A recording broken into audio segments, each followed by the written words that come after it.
नमस्कार, मी पंजाब डक. आज आहे 13 ऑगस्ट 2026. तर आज 13 ऑगस्ट पासून राज्यात काय परिस्थिती राहणार आहे पावसाची. तर 13, 14, 15 आणि 16, 17 ऑगस्ट पर्यंत राज्यात विखुरलेल्या स्वरूपाचा भाग बदलत पाऊस पडणार आहे. सर्वदूर काही पडणार नाही म्हणून हा अंदाज सर्वप्रथम लक्षात घ्यायचा. फक्त राज्यात काही भागातच आणि काही जिल्ह्यातच पाऊस पडणार आहे आणि त्या भागाचं नाव सांगतो.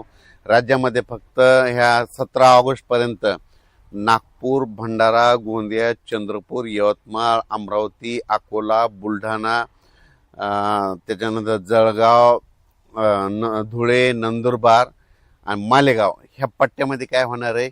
2 कमी दाबाचे पट्टे आहेत. आता एक चाललाय आणि परत त्याच्या पाठीमागे आणखीन एक कमी दाबाचा पट्टा आहे. ते मध्य प्रदेशकडे जात असल्यामुळं त्याच्यामुळे ते सीमालगत त्या जे जिल्हे आहेत त्याच्यामुळे त्या भागामध्ये जे महाराष्ट्राचे सीमालगतचे जिल्हे आहेत मग त्या जिल्ह्यामध्ये काय होणार आहे. 17-18 ऑगस्ट पर्यंत तिकडल्या पट्ट्यामध्ये मात्र ते पाऊस जोराचा पडणार आहे, शेतात पाणी साचणारा पडणार आहे म्हणून हा अंदाज लक्षात यायचा.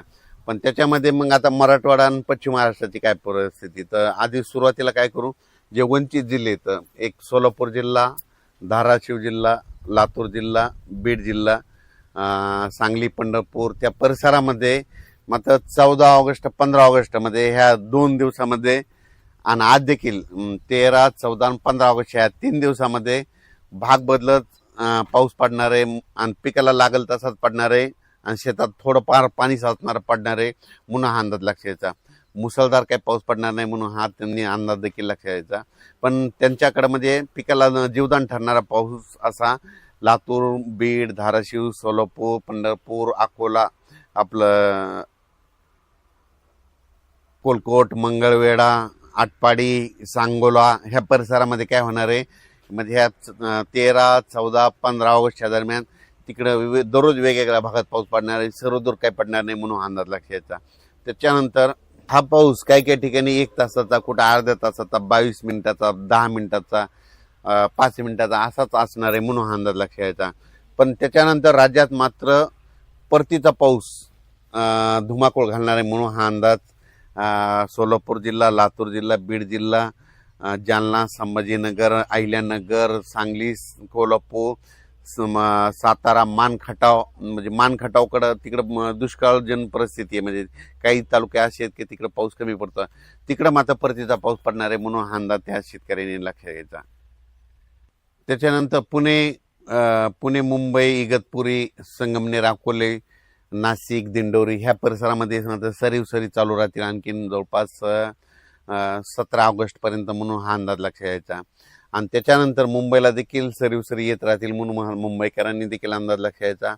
पण जास्त पाऊस सगळ्यात जास्त भंडारा, गोंदिया, चंद्रपूर, यवतमाळ, अमरावती, मोर्शी त्या परिसरामध्ये, अचलपूर, दर्यापूर, त्याच्यानंतर परतवाडा, आकोट, अकोला, त्याच्यानंतर इकडं शेगाव, खामगाव, त्याच्यानंतर जळगाव, जामोद घाटाच्या खाली नांदुरा, मलकापूर, त्याच्यानंतर जळगाव, रावेर, त्याच्यानंतर इकडं धुळे, नंदुरबार ह्या पट्ट्यामध्येच काय होणार मोठा पाऊस पडणार आहे, शेतात पाणी साचणार पडणार आहे म्हणून हा अंदाज लक्षात यायचा.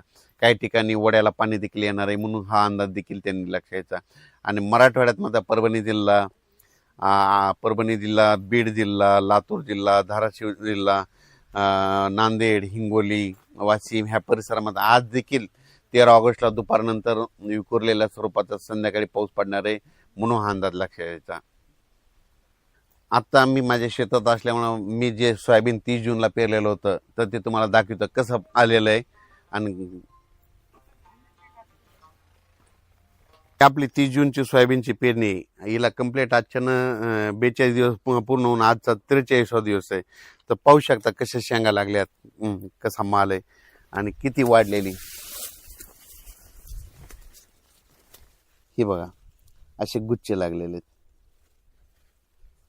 1, 2, 3, 4, 5, 6, 7, 8, 9, 10, 11, 12, 13, 14, 15 असे सोयाबीनला गुच्छ आहेत. हे पाहू शकता. आता हे शेंगा तयार झाल्या. 1, 2, 3, 4, 5, 6, 7, 8, 9 प्रत्येक गुच्छाला 9 शेंगा येतात. हे संपूर्ण असा प्लॉट आहे. याला एकदा खत दिलेलं आहे, TSP दिलेला आहे.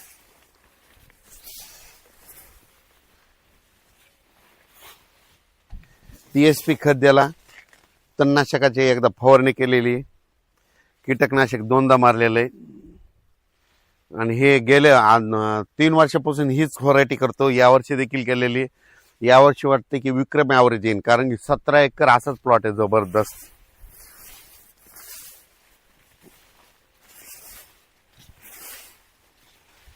सतरा एकरचा प्लॉट आहे संपूर्ण. आता हे सोयाबीन निघाल्याच्या नंतर लगेच आम्ही त्याच्या हरभरा करतो. 2च पिकं घेतो, कारण की सोयाबीनचं बियाणं घरचं, हरभऱ्याचं घरचं. तर ह्या सोयाबीनला 1 2 3 4 5 6 7 8 9 10 असे गुच्छे येतं.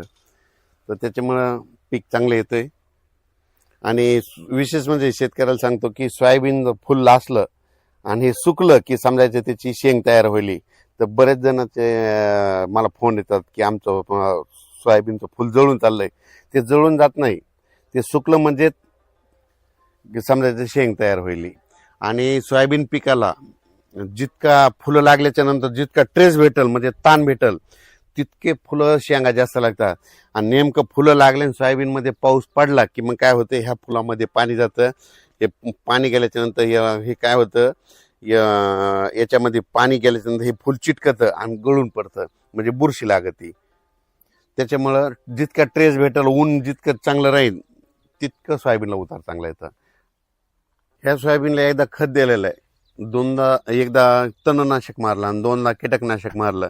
आणि ज्यावेळेस आणखीन शेंगा लागतील, तुम्हाला आणखीन लगेच 50-60व्या दिवशी परत पुन्हा त्याचा हिडो दिला जाईल. तर हे पाहू शकता केवढ्याले पान आहेत ह्या सोयाबीनच्या.